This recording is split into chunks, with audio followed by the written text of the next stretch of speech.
Je suis Florent Crivello, j'ai 22 ans, je suis ingénieur ici à Quarter à San Francisco.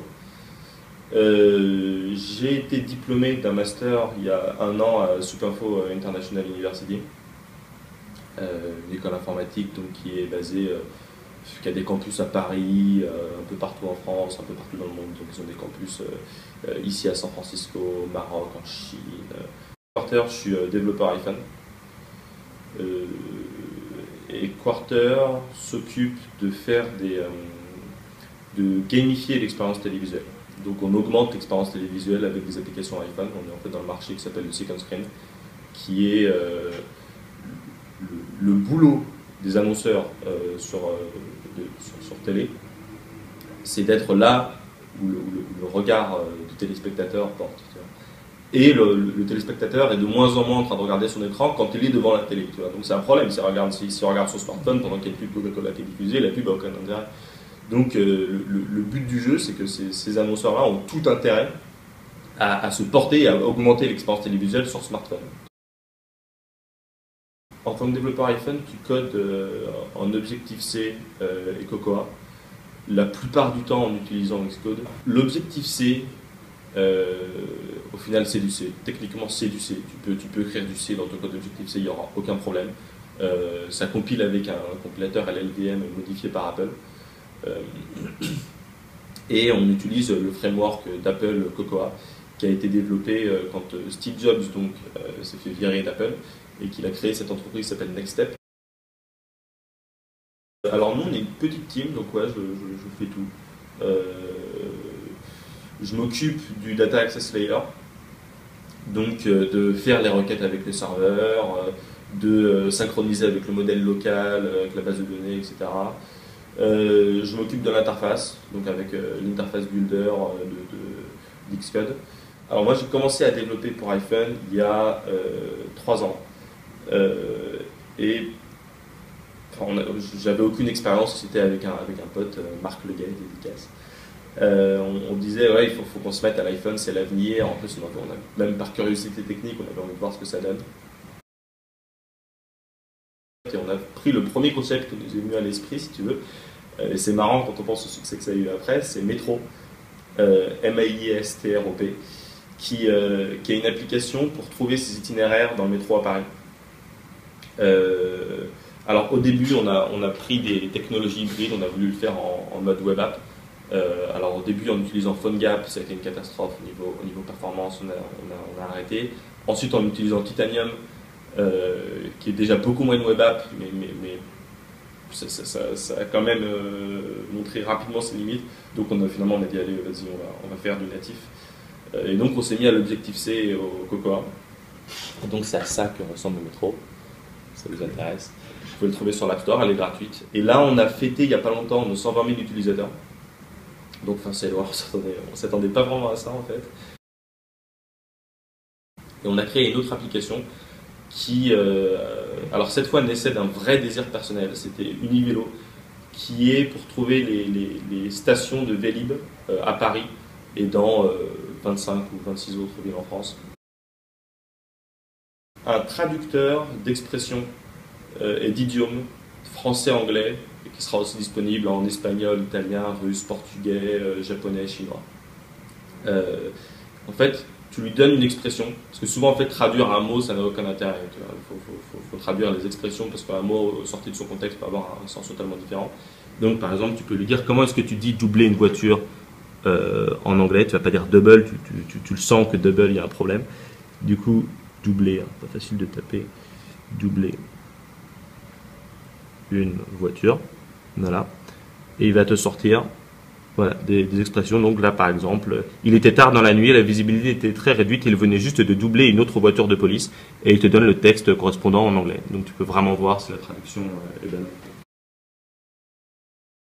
Je suis venu à San Francisco parce que quand tu es développeur, venir à San Francisco, c'est un petit peu l'évidence. On dit souvent, tu évolues dans une autre cour, quoi. T'as la Silicon Valley c'est le Disneyland des développeurs. T'es entouré, moi quand je suis arrivé ici et que je venais de parler à quelqu'un qui me disait ouais moi je bosse chez Facebook, je fais quoi tu bosses chez Facebook, j'étais comme un gosse. Bon alors San Francisco c'est la tech, c'est le centre du monde de la tech, quoi, t'es au milieu du vortex ni plus ni moins. Et puis culturellement t'as ce mélange de tech et d'art qui est génial, quoi. Les gens sont super sympas, t'as un état d'esprit, si tu veux, complètement différent de la France et de Paris. Tu sens que les gens ont envie de risquer, qu'ils ont envie de se lancer, qu'ils ont la pêche. Quand je suis arrivé ici, j'ai entendu pour la première fois une fille qui m'a dit Live life on your own terms. Il faut traduire ça par vis la vie selon tes propres termes, quoi. Ça m'avait surpris, quoi. C'est pas comme en France où tu as un petit peu l'impression que tu as un style de vie. Tu as une whitelist si tu veux, et puis tout le reste c'est de la merde et c'est le mauvais style de vie. Ici, c'est tous les styles de vie se valent et suis ta roue. Découvrir le monde de l'entreprise ici à San Francisco, qui est totalement différent de celui qui est en France, ça m'a beaucoup appris. Ça te donne une perspective, si tu veux. Ça te fait vraiment prendre un autre regard sur ce que tu as vécu, sur les stages que tu as eu en France, ou les boulots que tu as eu en France. Ça me fait penser à une histoire, tu sais, c'est deux poissons qui sont en train de nager dans l'océan, et puis ils croisent un vieux poisson qui leur fait « Alors les jeunes, l'eau est bonne ?» Et les deux jeunes lui demandent « C'est quoi l'eau ?» Et c'est un peu ça, je pense qu'en France, tu t'en rends pas compte en fait de toutes les bizarretés, ou même pas, je sais pas si c'est des bizarretés, mais en tout cas toutes les choses qui sont uniques au marché du travail français, tu t'en rends pas compte tant que tu l'as pas quitté quand même. Tu te rends compte que, tiens, c'est marrant, la relation avec ton boss n'a pas à être comme ça. Le boss peut être un membre de l'équipe avec qui tu t'entends, que tu peux contredire, que tu peux engueuler. Tiens, c'est marrant, venir au boulot le matin, ça peut être un plaisir, ça peut être une envie. Le boulot, ça n'a pas à être chiant. Ici, toutes les startups à San Francisco ont une cuisine avec plein de snacks et de drinks gratuits. C'est absolument normal. Au début, ça surprend, mais après, ça paraît absolument normal. Ici, on a des canapés avec des écrans géants, on a du popcorn, voilà. Et le pire, c'est que c'est pas si cher. C'est juste un choix de la part de l'entreprise de se dire, on a décidé d'aimer d'aller au travail, quoi. Aux jeunes étudiants de France, partez et vite. Parce que on est en 2014, que c'est un siècle, on dit que c'est un siècle formidable. Enfin, je pense que c'est le siècle le plus incroyable de l'histoire de l'humanité, et que c'est un trop beau siècle pour le perdre à vivre en France. J'adore la France, mais quand tu es ingénieur et quand tu es jeune, tu as plein de bien meilleurs endroits où être. Alors il y a deux choses qui manquent par rapport à la France, c'est la bouffe et les filles. Je vais me faire des ennemis ici, heureusement que je parle en français, mais les américaines, voilà. Je m'arrête là. Et la bouffe, alors moi j'adore les burgers, pourtant j'adore vraiment ça, c'est une vraie passion.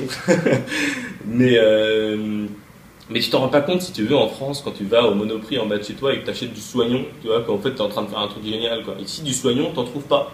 Tu trouves pas de pain, tu vois. Enfin, tu trouves du pain, mais il est pas bon. Donc, tu vois, moi en France, tous les jours, je me prenais mon soignon et mon pain, tu vois. Et ça me paraissait rien. Toi, on parle de la gastronomie française, tu penses pas que c'est le soignon que tu achètes au Monoprix. Et en fait, si. Et ça manque, le soignon du Monoprix. Alors moi, je vous recommande chaudement d'interviewer Marc Leguet, qui est en ce moment à Paris, donc ça va peut-être être plus compliqué, qui est mon associé avec lequel j'ai fait toutes ces applications iPhone, qui est un ingénieur extrêmement compétent.